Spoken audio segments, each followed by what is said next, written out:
I'm David Knowles, and this is Ukraine, the latest. Today, we analyse the latest news from across Ukraine, and we discuss the implications of remarks made by Vladimir Putin on Thursday, in which the Russian leader sought to draw a flattering comparison between himself and the 17th century monarch, Peter the Great. This hideous and barbaric venture of Vladimir Putin must end in failure. Nobody's going to break us. We're strong. We're Ukrainians. Every weekday afternoon, we sit down with leading journalists from the Telegraph's London newsroom and our teams reporting on the ground to bring you the latest news and analysis on the war in Ukraine.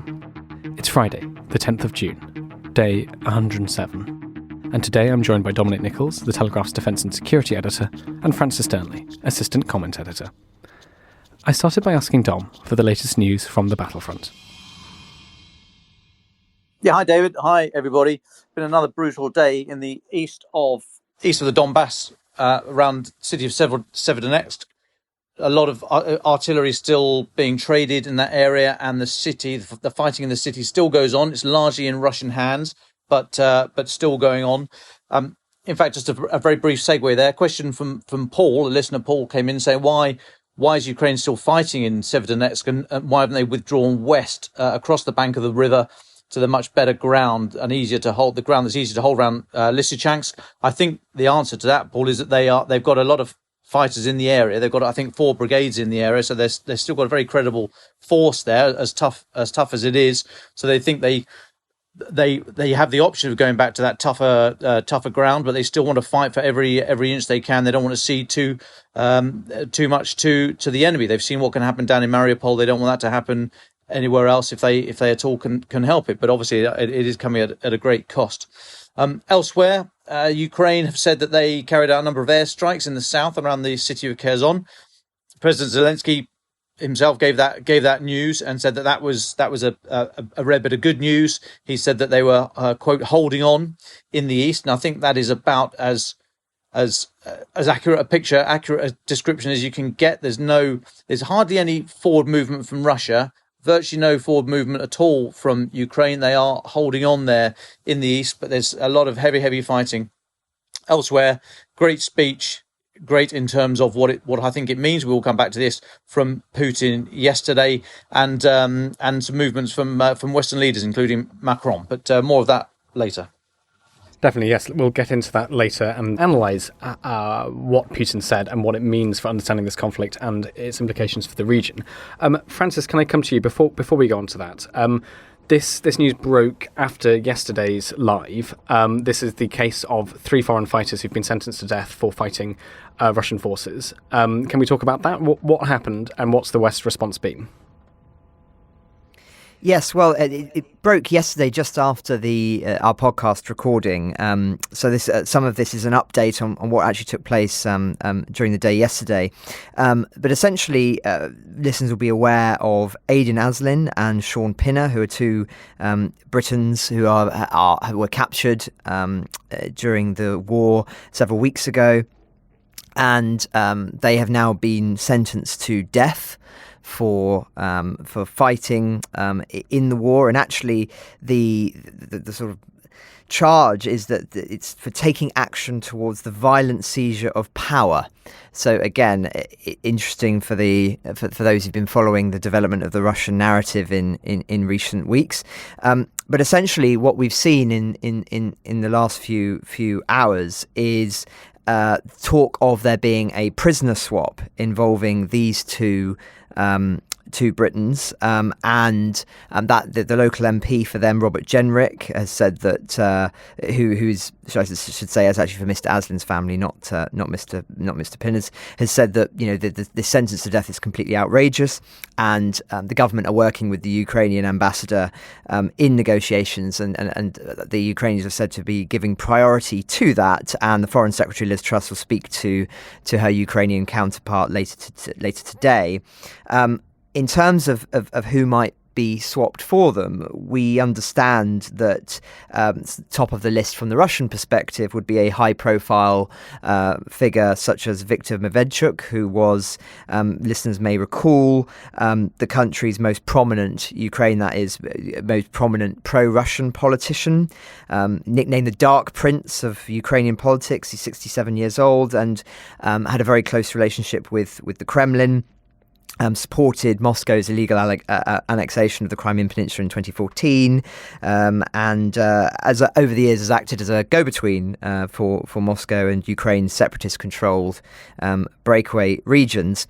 And the thinking is that given the international situation and how it's developing and the prominence of these two Britons, that this is a good opportunity for Putin to essentially get back one of his own and gain some propaganda success from that. That may well be his intention, but we're yet to see, and that's of course not been confirmed. But I think one thing we can say for sure and speculate for sure is that Vladimir Putin will seek to be using these two captured Britons and their plight in his propaganda, and not only that, in order to strengthen his negotiating hand with the West. But I'll pause there.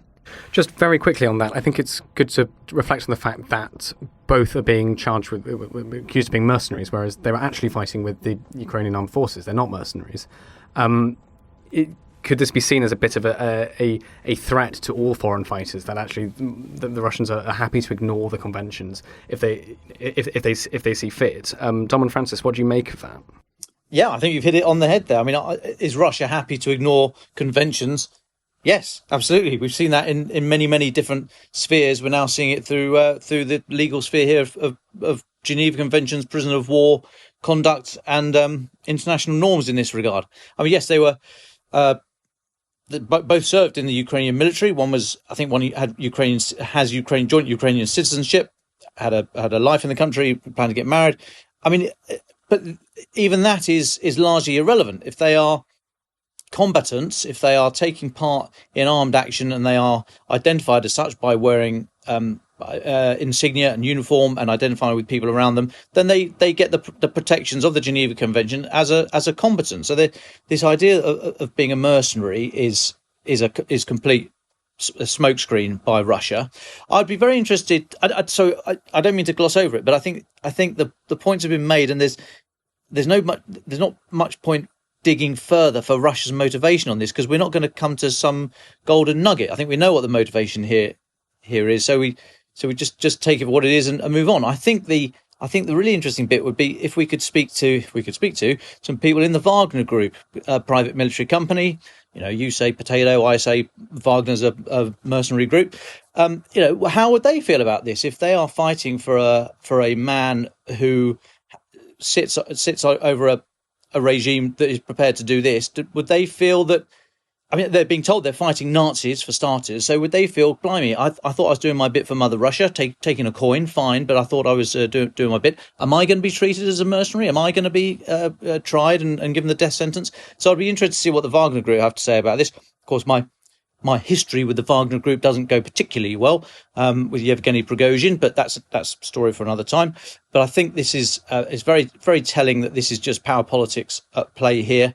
It must be absolutely terrifying for the individuals concerned, and I'm not in any way seeking to make light of that for them or their families. But I don't think this is more than a power play. I think there will be a deal. This is yet another thorn that Putin is able to prod in the side of the West. And yes, it'll be a long time coming, but I think they will be handed over.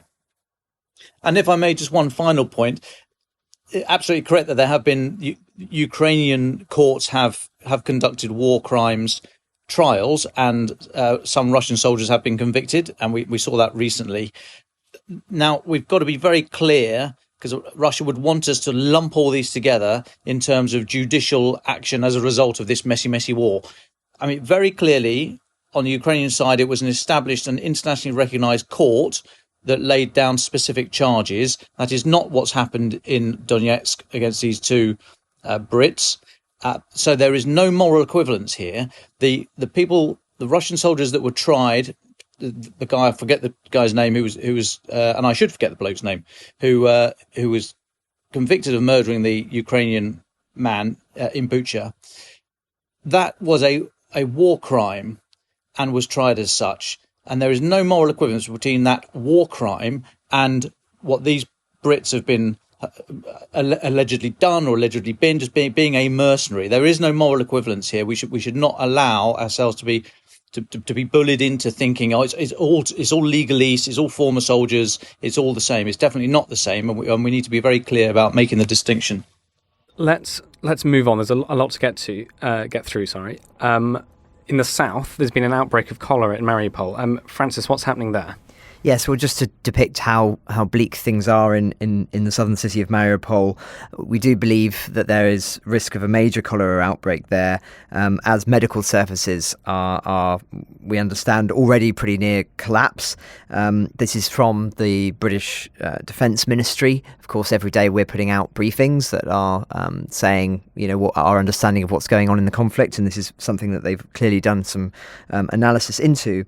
And from this, it would appear that Russia is struggling to provide basic public services to the population in those Russian-occupied territories. I don't think that should come as to a surprise when you're seeing a conflict such as this, where clearly the Russian army is ill-equipped and has suffered such heavy losses. Clearly, they will be prioritising their soldiers, and unfortunately, it will be the poor people of those occupied territories who will be the last in line to receive food supplies and adequate medical care.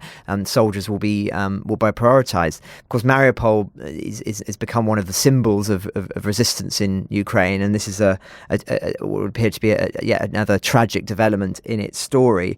But I think it speaks to a broader point here, which is that the challenge that the Russians are going to face long term about winning round these areas to their way of thinking, if they're able to hold on to them at all, of course, which is a very big ask indeed, given the nature of the Ukrainian successes in recent months and weeks. But as I say, I think there's one of the old maxims of war, which is that it's impossible to win against the enemies you've created by your own actions. The fact is that many of these, the conquested territory that has been taken, it will, as we've been seeing yesterday in Kherson, there are already big resistance movements that have been growing up, and of course part of the reason for that is the suffering experienced since the Russians took over these territories, and how they can expect to think that this will not now be a protracted conflict in which there will be attacks, consistent resistance attacks in those occupied areas as a result of how badly they are being treated. I just don't know. I mean, it's obvious that this is going to be a very, very protracted attritional conflict in those places, assuming, of course, that the Russian army doesn't completely implode and collapse, which we can't rule out either. So yes, a tragic addition to the Mariupol story, and one that no doubt we'll hear more about in the coming days. Thanks, Francis. Dominic, turning to you, there's been, I know you wanted to speak a little bit about ammunition, potential problems the Ukrainian army is facing in terms of ammunition supplies. What do you have on that? Yeah, firstly, I should say, just to go back a stage, Alexander Shelipov, he was the Ukrainian man who was murdered and the root of the war crimes trial in recent weeks. Alexander Shelipov, 62-year-old man. Yes, ammunition. There are reports that Ukraine is and Russia, but the report in the Guardian, actually, today's Guardian, is saying that there's, quoting the Ukrainian Deputy Director of Intelligence or Defense Intelligence, saying that they are running out of old Soviet era ammunition, and of course that not only are they fighting a hard fight and trying to transform whilst in contact with the enemy, which is always very, very difficult to do, but they are using up ammunition. And the Western supplied ammunition that's coming in is largely, certainly in terms of artillery, a different caliber. So they're having to completely change their systems as well as running out of the stocks they've got. And if you could, I'm sort of drawing in the air now a dip in a curve. So they're running out of ammunition. There is more coming, but it's a different caliber. And at the moment they're sort of at the bottom of that dip. I know you can't see this, but I assure you I am waving in the air. So they are suffering doubly from running out of the stocks they have, whilst also having to transform onto a whole new system. So it's tough, as we've seen in the results on the ground. I.e., they're making very, very limited counterattacks in the north. They have done around Kharkiv. There've been some pushing in the south around Kherson. But very, very little in the east. And as President Zelensky said, they are holding on. That seems to be about as much as they can do. And Russia, for their part, seem to be culminating. As we say, culminating is when you can no longer take offensive action, but you are not having to retreat. You're just sort of grinding to a halt, really. So whether or not that happens as this ammunition shortage really starts to bite, and before the Western supplied munitions flow in, this is the fog of war. This is why war is chaotic, and you can never guarantee the outcome. But it doesn't take me to say, but these are exceedingly testing times for Ukrainian forces. But yeah, that story came from The Guardian. If you want to see any more of that, go and have a look at them online. It was a good report. Thanks, Dom. Our next update is still potentially more bad news for the Ukrainians.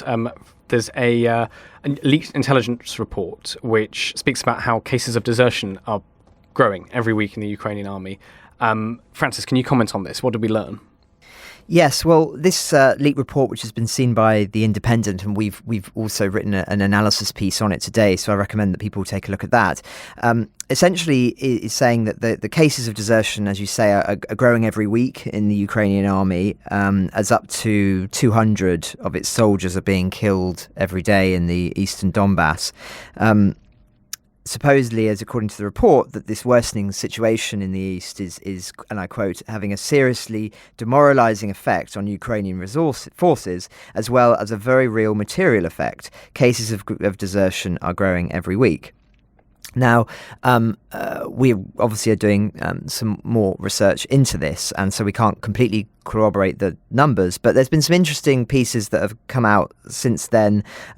We've got a comment in our article by a Georgian fighter who joined the Ukrainian Army's International Legion on the front lines, and he sort of disputes this. Now, obviously, one has to take this with a pinch of salt when there are active soldiers who are clearly trying to keep morale high, but even so, he disputes this idea and says that actually morale is high amongst his comrades who are fighting in the east. And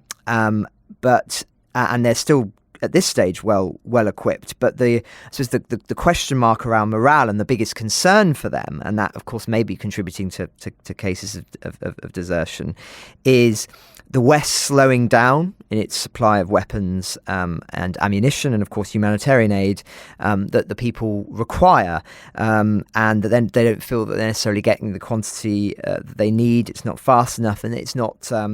That's the issue that everybody is talking about. And I think if that's true, then it just speaks again and underlines the point that we've been making several times this week, that ultimately the West's commitment to this, or perception of commitment to this, is absolutely vital. You know, it has a huge impact on morale on the ground, and this idea that it may somehow be losing some of its focus. You know, France and Germany, for the reasons we're talking about this week, wanting to make concessions and not sending all of the weaponry they've promised. It all has an effect, and so it just, as I say, I think it speaks to the urgency for the resolve and the focus of the West in its support of Ukraine to be strengthened, because clearly there are concerns on the ground by those who are actually fighting this fight daily, that some of that support is perhaps weakening, and that will have a big psychological impact. So something that I think should be a focus and a concern for the NATO powers. Absolutely. Thank you, Francis. Well, let's move on. Yesterday, Vladimir Putin offered a clear summation of his war goals. He compared himself in a speech to Peter the Great and claimed that he was reclaiming territory for Russia. Dom and Francis, I know you've got many, many thoughts about this, what this tells us about Putin's self-image and how this might impact how the West views Russia, its war aims and its thinking. Dom, do you want to take this first? Sure. Well, I mean, it was Putin to the rescue, quite frankly.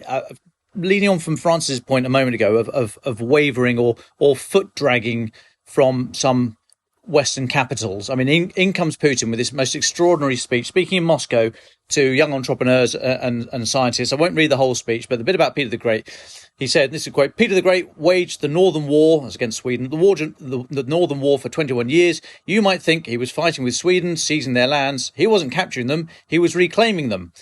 And so he went on about these wars and it's all about the state should reclaim what's theirs and blah, blah, blah, blah.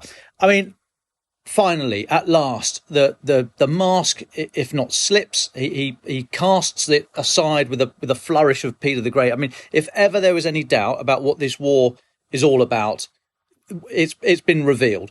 Okay, it's not about denazification. It's not about legitimate security concerns. It's not about NATO expansion. It's about one man's ego and wanting to be a 17th century imperialist dictator, basically. And he's finally revealed it to us. So there is now nowhere for the apologists and the foot draggers to go. It's pick a side time. And the fact that that Putin's done this, I think is his, after invading in the first place, which I think was a massive mistake, strategic mistake. I think this is his second one, because he's now forced the likes of Macron and Scholz and others to comment, because they will have to comment. There'll be people like me throwing questions at them, and so they now have to either back up their position, their somewhat reluctant position in terms of military support and political support, or justify it. And so I think this is absolutely incredible. Foreign policy analyst Ulrich Speck, we should all be following on Twitter. He made the point that this is classic Putin. He only sees a few countries in the world as relevant: the US, China, and Russia. And he sees that these great powers make history, and others just have to suffer history as playgrounds for these few great powers. And Ulrich Speck makes the point that this is not new from Putin, but he's never really said it so explicitly. And so I think this is absolutely fascinating. It wasn't a mistake. It wasn't a gaffe. It didn't let it slip out and then try and backtrack. He was proud in what he was saying. I think this was possibly some of the most honest words we've ever heard from Vladimir Putin. And as I say, there is now nowhere to hide for the foot draggers and those who are seeking to keep the channels of communication open. That's great, but sometimes you've got to realise when you're part of the problem, not part of the solution. And I think we're now over that first hurdle. If the first hump is to realise what the fight is that you're in, and the second bit is then what are you going to do about it? Well, we are finally over that first hump. There can be no doubt about it now. This man wants land, and he's looking at reclaiming land. You'll have the Baltic states who have been very clear-eyed about this and saying Article 5, notwithstanding, he's a threat. And the Baltic states in particular have been pushing NATO to really beef up its eastern flank. And it'll be interesting to see the NATO summit at the end of June, which is supposed to be the point that Finland and Sweden join, whether or not they shift from this position of deterrence by punishment, saying you can cross the line, but I'll give you a fight and you'll get a bloody nose, to deterrence by denial, because you don't want to have a punishment, because you don't want them to invade you. So these calls for NATO to be beefed up on the eastern flank are now almost irresistible. And finally, as I say, that the mask, if it didn't slip, it was I don't think it slipped. I think it was just cast aside by Putin, and we finally see him for what it is and see this war. It's about land and territory. It's nothing to do with legitimate security concerns. Yeah, if I could just underline what and agree with everything that Dom has just said there. I think this is a hugely significant speech, and one actually that I think we've done a big splash on it today online and in the paper, which I recommend that people take a look at. Others have not done so, and I think that's to their detriment, because this is, as I say, the mask has slipped. I find it fascinating that it's this Peter the Great historical illusion that he's appealing to. One of the great unanswered questions or thought debates around Vladimir Putin is he a sort of a throwback to the Soviet Union? Is he trying to rebuild the Soviet Union, or is he really a sort of is it the imperialist Tsarist era that he really sort of idolizes? Certainly my own view is that it's more the latter. I've been to Russia, and one of the most striking things that one sees there is the way in which the state is essentially rebuilding all of the palaces from the Tsarist era, making cities like St. Petersburg look like they did at their prime in the 18th and 19th centuries. And indeed, these remarks by Putin, he actually commented on St. Petersburg specifically. So he said, quote, "When Peter the Great laid the new capital in St. Petersburg, none of the European countries recognized this territory as Russian. Everyone recognized it as Swedish." So clearly he is operating, at least in this example, in thinking about the 18th century borders, 18th century strategies and imperial Russia and everything else. But I do think that, and this is something that we've made this point on the podcast before, is that I don't think we should only say that he's an imperialist from the 18th century, or he's only got echoes of the Soviet Union. At the end of the day, this man is a megalomaniac who cherry picks from history whatever appeals to him at any given time. I mean, we've made numerous references to the document that he wrote back in July, where he was pontificating about Ukraine's role, and now we understand that it was essentially laying the groundwork for the invasion on a sort of philosophical level. And in that document, he talks about Ukraine effectively not being a real state until it was built by Lenin, and then he picks examples from its sort of medieval past. Kiev, of course, plays a hugely significant role in the foundation of the Russian religion, and he talks about that. So it seems to me that this is somebody who has a worldview and then goes to history in an attempt to justify it, rather than the other way around. And that, of course, is a very, very dangerous thing to do, not least if you're trying to learn lessons from history and military strategy, because ultimately when one is trying to justify one's actions in retrospect, then you will make critical errors not only militarily and strategically, but also particularly around intelligence. One of the sort of lessons of intelligence gathering is that one should never ask for evidence for what you already believe. But that seems to be exactly what Putin did. And that was arguably his biggest mistake in the lead up to the war, is that he believed that the country would fall quickly. He believed it really was perhaps a country that was ready to sort of be absorbed into his state, and clearly that was completely wrong. So I think, in a sense, this should be seen in the context of pushing aside this debate around is he a czar or is he a communist dictator, and just say he's his own entity that is operating in a moral vacuum, and ultimately one who looks at the past for justification of his insanity, rather than in an attempt to learn the lessons and act accordingly. So yes, I completely agree with Dom. I think this is a hugely significant moment, and I would urge people to read his remarks and to think deeply upon them. So very quickly, Francis, on that, because we had a conversation before we came on air, and I asked you, if he's comparing himself to, I think I asked Dom the same question actually, if he's comparing himself to Peter the Great, what can that tell us? What were Peter the Great's territorial ambitions? Where did he get to? All that kind of stuff. But it seems like actually that's probably quite a naive question, and to follow that line of reasoning isn't useful, because as you've said, your view is that he'll just take what he wants and use it to justify whatever he wants. There's no. I guess what I'm getting at is we don't think necessarily that there's a foundation apart from his own ego. Is that fair? Yes, I think absolutely. I think he's basically, we shouldn't be seeing this in the same context as, say, Adolf Hitler in the 1930s, in the sense, purely in the sense that when Hitler was carrying out the Anschluss, and he had very clear idea about what was Germany, or Greater Germany, including obviously parts of Czechoslovakia, or all of Czechoslovakia, should I say, and Austria, etc. And he had a very clear vision of what that was, and he sought in the most brutal manner to enable it. I think Putin's approach is, I want to be this great figure of Russian history. What can I take? What is available to me? And then looks for the historical justification after that point.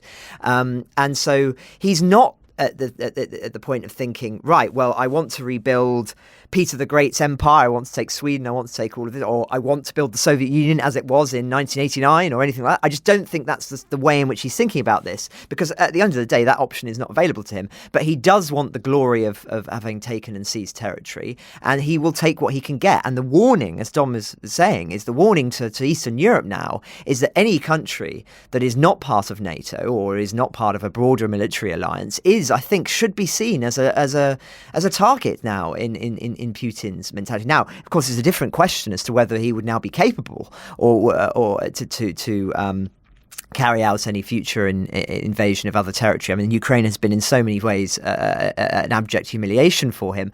But even so, it's no surprise now, of course, that Finland and Sweden are seeking to join NATO, because they realise, I think, that they are in danger. And as soon as you see allusions to territory that Peter the Great seized in Sweden, then I think that they should absolutely be concerned about that. But no, to your point, David, I think that it's not helpful for us to, and I'm sure already op-eds are being written, writing this as we speak, saying, now we should take seriously this border from 1720 or this border from 1855 and say this is Putin's real aim. And I just don't think that is actually helpful. I think he's looking at it in a different way. Dom, what do you make of that? Well, I've only got an A-level history to go up against that, so I think I'll come off second best there. I at the risk of this turning into a bit of a Telegraph love-in, I've got nothing to add and nothing to detract from what Francis just said. I just think this absolutely shows Putin's mentality. It's land and ego rather than any other kind of possible moral justification.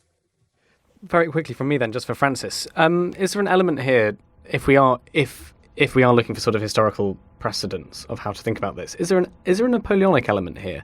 That if you look at the Napoleonic conquests, he always manages to find a reason to do something, and it's not massively clear if there's a grand plan. And that's, in terms of strategy, one of the big issues with Napoleonic France and the Empire is that there's not necessarily something undergirding it. He just keeps on going because they'll always find a reason. I don't know if that's fair.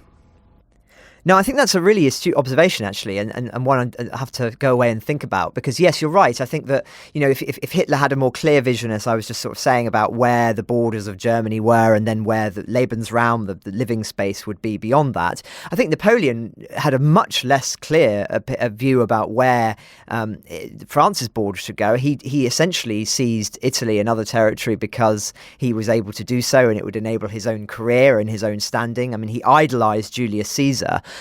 He wasn't as if he was trying to restore France to some borders or to expand France into territories it believed it had some claim to. Quite the opposite. He was seeking to become a classical figure from and great military genius, and took what he could get. I mean, this is a bit of a tangent, but I think it's worth thinking about in terms of Napoleon.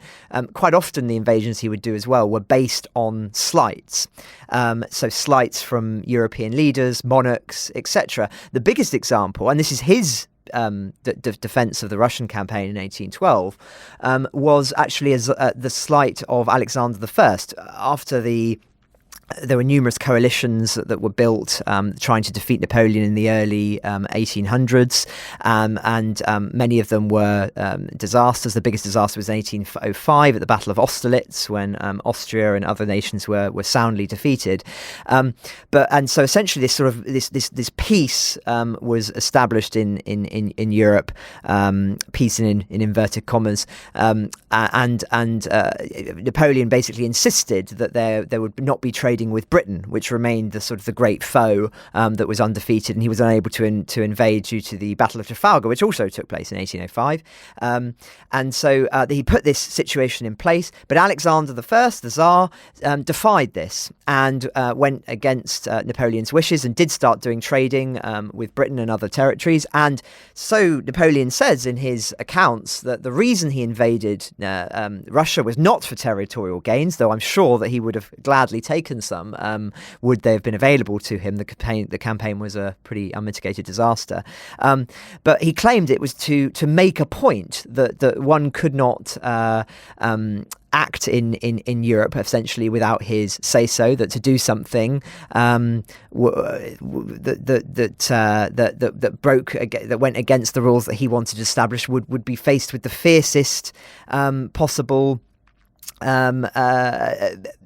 aggression, effectively. And so, as I say, I just make this point that he looked for slights, he looked for excuses to make his invasions and to make his battle plans. And I think in the same way that Putin operates, which is not part of some vision for Europe that is perhaps built on a set of clear borders, a clear set of principles. It's one instead that is almost sort of realpolitik, but with guns. It's sort of this idea of what can I take and how will it boost my glory? So yes, I think there are echoes between Napoleon and Putin, and perhaps, who knows, just like Putin was exiled on Elba and then St. Helena, perhaps one day we'll have Putin in front of The Hague and he'll too will be exiled to somewhere. I think we can hope for that, but we're certainly a long way from it at the moment, I think. Thanks very much for that, Francis. Dom, do you want to come in and stop our historical theorising and bring us back to reality? Well, I don't know if I can do any good with reality. And maybe it's leaping on from Napoleon, but the first time these ideas will be tested, I think, will be next week. There's reports coming out of French press that Mr. Macron will be visiting Kiev next week. He's going to Romania on Tuesday, Wednesday. There's 500 French troops in Romania. It's part of NATO's Enhanced Forward Presence mission. Romania obviously has a border with Ukraine. It would be a great time, very easy logistically, for him to pop over the border and into Kiev, at which point a lot of these questions, I'm sure, will be put to him. And these points that we've just been making about are you still prepared to speak to Putin? I mean, France are not necessarily in the same place as Germany. France have been very forward-leaning on their weapon supplies. The 155mm self-propelled Caesar weapon is in country, and we've seen footage of it being used as a very good capability, an artillery system. So France not quite in the same boat in terms of weapon supplies, but in terms of keeping the line of communication open. And many people have been saying that Macron has been misguided in that regard and has been used by Putin to legitimize his war. Remember those photographs, those ridiculous photographs of Macron sort of 30 feet away down the end of that table. I mean, I think it's being made to look a little bit foolish on the world stage. But next week should be the first time, and these new the new revelations are put to him. So watch that one with interest. Thank you, Dom. Well, I think we've got one more update from Francis about some Chinese comments about British comments about how the Chinese view the internet. And the implication of that for the war. And then I think we're probably coming to the end of our time, and I'll ask you both for your final thoughts.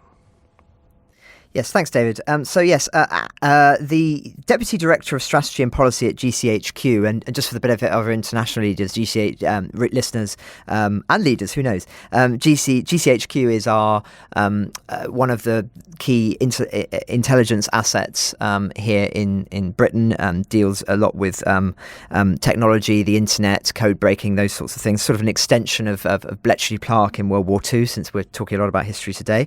But remarks from this British spy agency chief saying that the internet is no longer built on Western morals due to the growing influence of the Chinese state. Essentially making the point that we're in a moment of reckoning in the West at the moment, as it's grappling with the increasing prominence of China's authoritarian government and the Asian sort of nations' ascent to superpower status, and just really making the obvious point, and made these remarks at the Cheltenham Science Festival that, and I quote, "We in the West have been fortunate that a lot of the technology which has driven the internet has been informed by Western liberal and democratic values, but that is not going to be the picture going forward." And I just wanted to mention this here in the context of Ukraine, because I think it is relevant to this, that arguably for a long time now the West has taken it for granted into thinking that, as I say, whether it be economics, whether it be capitalism, whether it be soft power in culture, whether it be the internet and its foundations, that these things fundamentally are in some way Western, and that it's only a matter of time before, if they're like waves spreading around the world, that eventually they will break through all boundaries and every country, like Fukuyama sort of theorized, or is said to have theorized. It's actually more complicated than that, to be fair to him. But anyway, this idea that history is over and that liberalism will win and that it's just a matter of time. That we're actually, I think, in a reversal a little bit of that. The real danger here is that Ukraine is being watched as how strong is the West in its principles, in its strength militarily, all of these things. And the danger is that it's twofold. First of all, the danger is that countries like China and other autocracies say, well, clearly the West is weak. We can take Taiwan. We can effectively don't need to think about the threat of the West long term because we are on the ascendancy. I think that's one way of thinking about it. But second of all, and this I think is the more sort of subtle point, which is that when you have powers like China who are able to essentially continue to prosper by, the numerous trading deals that are being conducted with the West and other things, and are essentially enabled in their expansion and in their growth economically and in terms of power, then they become the system that one wants to mimic, that tech companies want to mimic or want to work with. We've already seen that with Google and others, that they've been willing to censor themselves. Netflix too, willing to censor themselves because they want to be doing trade with them and things like that, or to have their businesses there. And the danger is that this gradually slips into a slippery slope of where countries start thinking, well, the West is declining, America's declining, Europe is declining.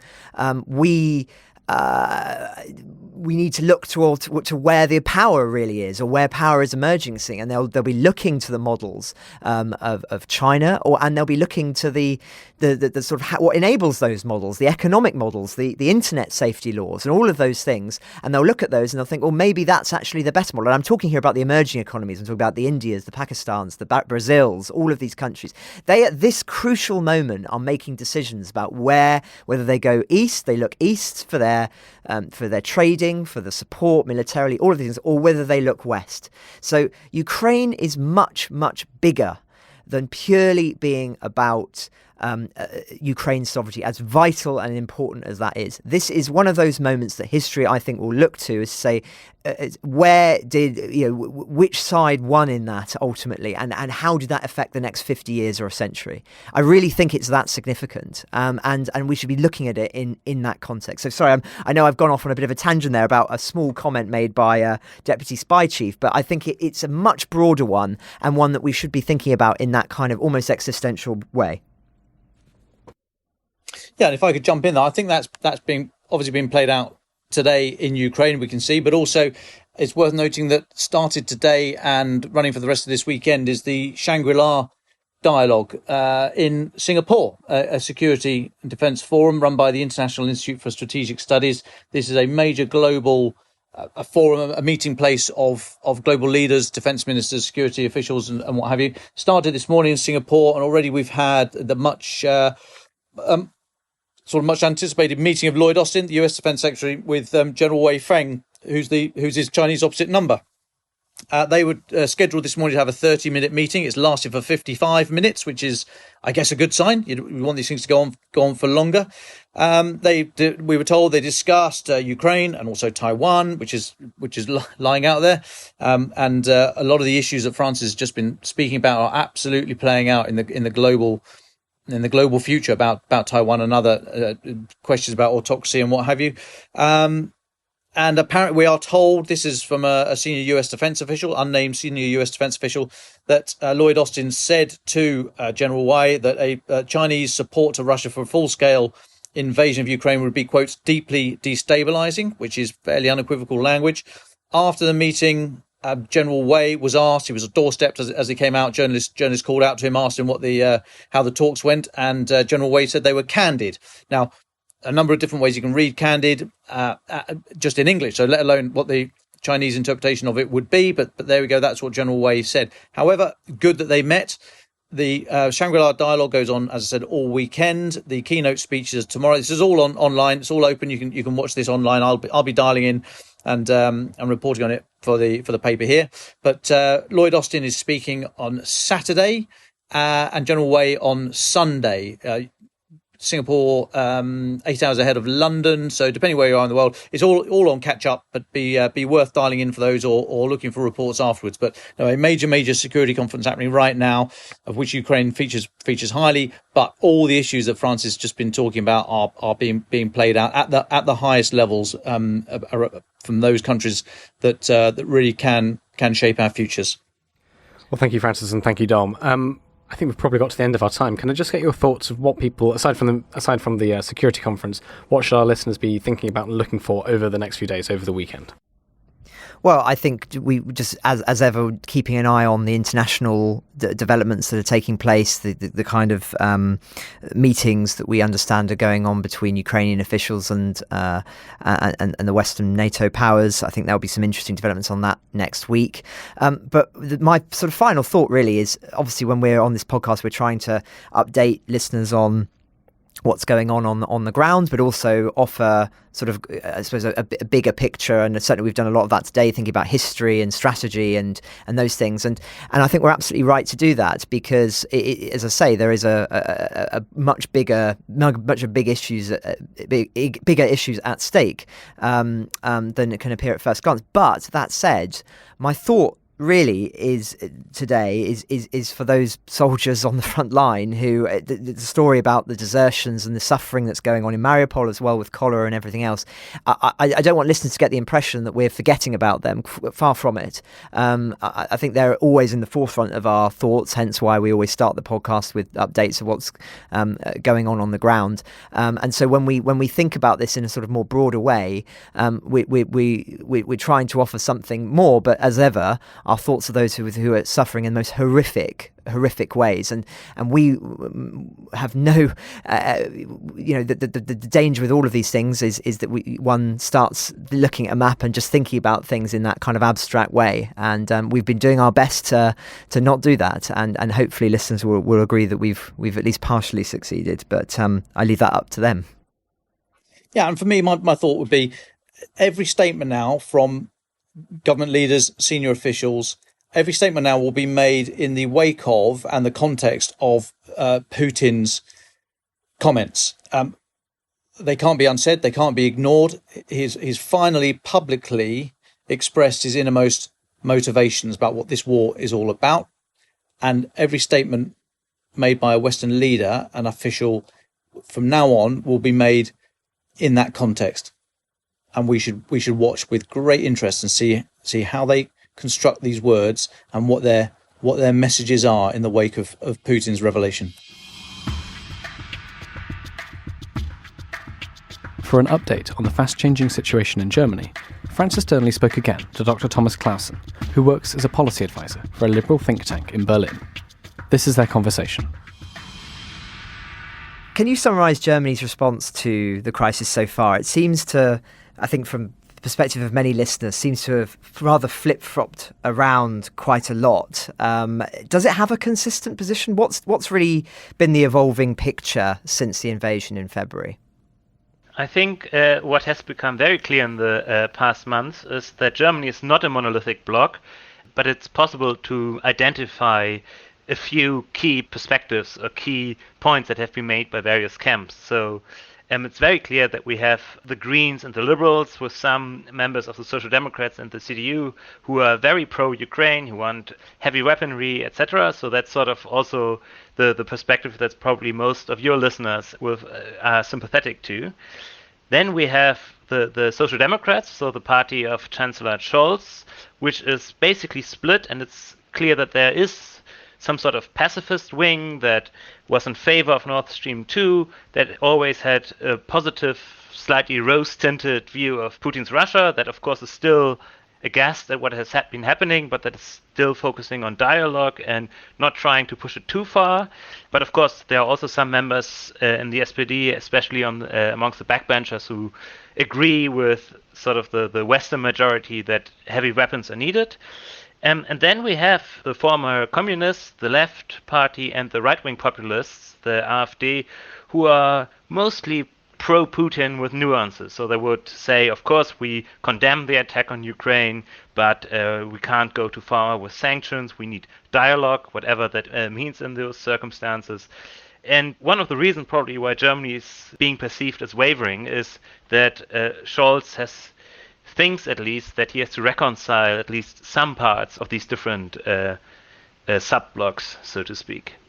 How representative do you think these different opinions are in Germany itself amongst the public? Is it right for us to talk about there being a difference between elite opinion and popular opinion? I wouldn't actually say that. So one lens through which one could look at the inner discourse in Germany are two open letters. So we first of all had an open letter by Alice Schwarzer, one of the leading feminists in Emma, which is a feminist journal. Now she's basically booked as a conservative, but at the time she was, of course, very much in favor of, pro-abortion politics, etc. That's how she made her mark in German politics in the 1960s and 70s. And now she published an open letter that garnered almost 300,000 signatures that basically said no heavy weapons to Ukraine, we have to be careful, dialogue, etc. And in my opinion, it's a completely insane letter. And when I was talking to you the last time after the Zeitenwende speech of Scholz, where I was very positive that a lot of things have changed in Germany, but she clearly represents a part of Germany that hasn't changed that much since the 24th of February, and that, in my opinion, hasn't really taken in what is happening in Ukraine. And then there was a response by Ralf Fuchs, who is the head of the Centrum for Liberal Modernity, and who used to head the foundation, the political foundation of the Green Party, or that's close to the Green Party. And that's a very sane letter. It's in favor of heavy weapons. It's very clear on what the West should be doing. It's very clear that Ukraine must win. And he got 72,000 signatures. And of course, the type of person who signs an open letter to the Chancellor is a very peculiar one, and it's certainly not necessarily representative of German opinion as a whole, but it does show that there is some sort of split in German public opinion, and a split that isn't sort of divided between the elites and the ordinary population. This is something that we can see in public discourse. I would say that the majority in Germany, especially if you bring in the conservatives as well, they are still very much pro-Ukraine. They support the delivery of heavy weaponry, and one of the things that happened since we last spoke, so on the 27th of April, the Bundestag approved the delivery of heavy weaponry to Ukraine. So that's still going on. But I think Scholz especially tries to navigate a party that is split, and to some extent also a society that is split. Germany's made a lot of commitments, I think it's fair to say, to Ukraine and to President Zelensky around weapon delivery, about energy policy. How many of these policies have actually been delivered? How many of them are being followed through? That's a very difficult question. And in a way, it shouldn't be difficult. And I think this is one of the problems. I think there should be probably, when it comes to communicating to the outside world, it would have been better if Germany had been very clear on what they are delivering, why they think it's important, why they also think that Ukraine has to win and defend her territory. But that hasn't really happened. Instead, it's very difficult to actually get good numbers. But I think what is important is that we have to split the question to two parts. So one is the military part, and there, I can only relegate to the experts, and I'm not a military expert, but of course it would make sense to give to Ukraine what is needed within, of course, the limits of avoiding a nuclear war. So don't give them maybe the no-fly zone, but everything else, yes. But then there is the communication part, and that's where I think Germany has been communicating inwardly. But when it comes to communicating to allies, communicating to especially our partners in Poland and in the Baltics and in Ukraine, it's been probably nothing short of a disaster. And that's quite worrisome in a way. At least I don't think that in Germany there's sufficient enough perspective on how badly German reputation has suffered in the last couple of weeks. How do you think Germans now view Olaf Scholz? I think Olaf Scholz is still viewed quite positively. So we had a few big elections, the biggest one in North Rhine-Westphalia, and the Social Democrats lost. So it's not been a smooth ride, but still around 30%.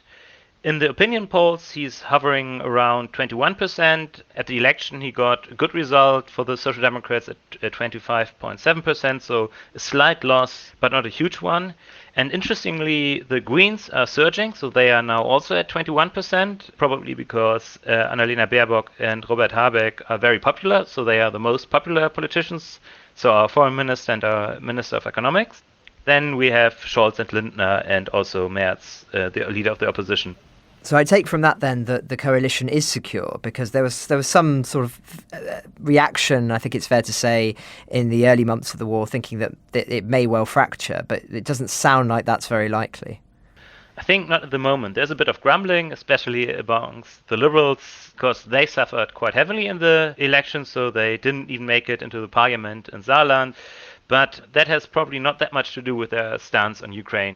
They are quite close, I would say, to the Greens, also close to some people in the SPD and the Conservatives, so sort of they are within the we should support Ukraine, we are very critical of Putin. The party leader, Christian Lindner, has been urging for Navalny's release for more than a year now. So I don't think that Ukraine is a question that breaks their neck at the moment. Angela Merkel gave her first major interview this week about the conflict. Just wondering if you could summarise some of what she was saying. Some quite interesting remarks that have sent ripples, I think it's fair to say, around Germany and around wider Europe. It was a very interesting interview, quite long. So Merkel had been in hiding for half a year now, and then she gave an interview to an East German journalist, interestingly enough. And that was probably already the first key takeaway, because as usual, she was extremely well prepared and her interviewer basically couldn't keep up. So she was very clear on dates, she was precise with her quotations, and he wasn't. And I think this is already indicative of the Merkel years, that one reason for her success is that she was surrounded by mediocrity, including a sympathetic media that didn't push her. And it's very clear that she's very skilled and also very precise on what she wants to bring across. Now, the most interesting thing that came across in the interview, I think, was her sort of tragic view of history. So that was a term that came up a few times, that the situation in Ukraine is tragic, that it's tragic that it wasn't possible to create a security architecture that could have prevented this. What I also found interesting is that she was reflecting on sort of some of the key moments in Central and Eastern European history. So she talked about us, so that's the GDR in 1953, so the uprising against the communist rulers then, Poland in 1956, Czechoslovakia in 1968, and Ukraine now. And for her, 1989 and 1990 was some sort of lucky moment, almost a moment that should not have happened, in the sense that she held her breath when the Soviet soldiers left Germany, when East Germany joined NATO, and now it's back to basically being one of those grim moments in Eastern and Central European history. It's an error made by Russia, but there's not that much that she could have done differently. And that's also a key takeaway from the interview. There were no excuses. She was very adamant that she didn't apologize. She was saying, well, it's in a way, I'm almost relieved that it's clear that I did everything that was possible in terms of trying to talk to Putin. So no one is going to accuse her of not trying diplomacy enough. But I don't think there was a sense that she could have actually prevented or contributed to preventing what is happening now. Which seems quite remarkable given a lot of the commentary there's been since the invasion about Nordstrom II. I'm just wondering if you could talk a little bit about that. Yeah, and I think that was the elephant in the room in a way, because she was very clear-sighted on Putin. She said she always knew that he wanted to destroy the European Union, which Putin viewed as some sort of precursor to NATO. For her, the annexation of Crimea was a caesura, but she was very clear that she never believed that Putin was some sort of the good guys. And even in 2007, when they met at Sochi, he tried to intimidate her with a dog. That's a sort of famous story that's being told over and over again, but at least it makes clear that she never she has a phobia of Putin. Dogs, doesn't she? And that, precisely, and Putin knew it, and the first time they met, he showed around a sort of a fluffy toy of a dog, and then later there was an actual Labrador. And in a way, I actually believe her that she was never so naive regarding Putin that others were, like Frank-Walter Steinmeier or the Social Democrats, who I think actually believed that there could be change through trade, that Russia could be brought into a common European security architecture. So Merkel was different, but at the same time, she never really thought that, okay, now I have to take the steps that follow from this. And the big elephant in the room is the huge dependency on Russia when it comes to energy and natural resources that increased substantially during her years, also increased again between 2019 and 21. And the question that wasn't asked, but of course that should be on everyone's mind, is why did Germany become so dependent on Russia, especially if Merkel already saw that Putin was bent on destroying Western democracy? Just while we're taking the long view, the historical view here, which conflicts do you think are in the forefront of the German political elite's consciousness? Is it the Second World War, or is it the First World War? Is that actually an outmoded way of thinking about the German mentality on these matters? I think it can be helpful to at least briefly think on this. And Jeremy Cliff had some good points in the New Statesman where he was saying that Germany is probably more worried about World War I than World War II. So it's about sleepwalking into another conflict that is too big to handle, rather than being seen as Neville Chamberlain and appeasing Russia. And Olaf Scholz was even heard saying that he doesn't want to be another William II. So I think there is a huge fear in Germany that one could be drawn into a large conflict. And there's also this the bigger question of how to deal with Russia. And there the idea seems to be that we have to engage with Russia on some level, because they are no longer neighbors of Germany, but they are neighbors of the European Union. They are important when it comes to tackling climate change. That was also what Angela Merkel mentioned. They are now important for dealing with Iran, and they used to be important for dealing with all sorts of issues, above all resources and energy. And that is true probably for the last 200 years. So the idea that this leads into Germans not only trying to find a modus vivendi with Russia, but also projecting some sort of idealized vision of what Russia actually is onto Russia. This is definitely, I would say, a problem that substantial parts of the political commentariat have been guilty of.